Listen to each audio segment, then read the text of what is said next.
gravar mais esse vídeo pra mostrar pra vocês eu na queda do meu Deus. Ela é muito bonita. Olha lá a cachoeira.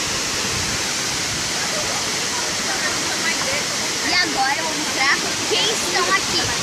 Que são meus parentes, meus amigos, meus irmãos, meus primos. Eu vou mostrar todos pra vocês, tá bom?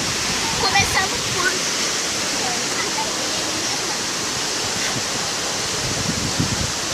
esse daqui é meu irmão, João, né, que ele grava comigo.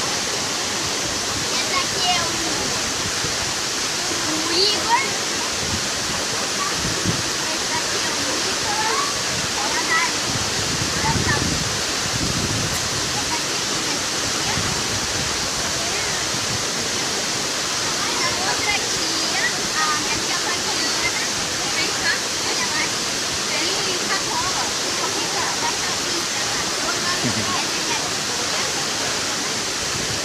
Aqueles lá são lá, que é meu tio, meu outro irmão, meu Cristiano, minha mãe e minha prima, Catarina. E ali é um lugar que você pode mergulhar, nadar, e fica bem legal ali.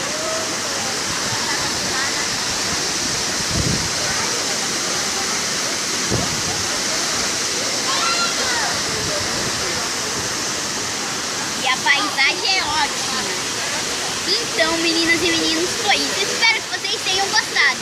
Um beijão, tchau! E não esqueça de ver os meus vídeos e se inscrever no meu canal.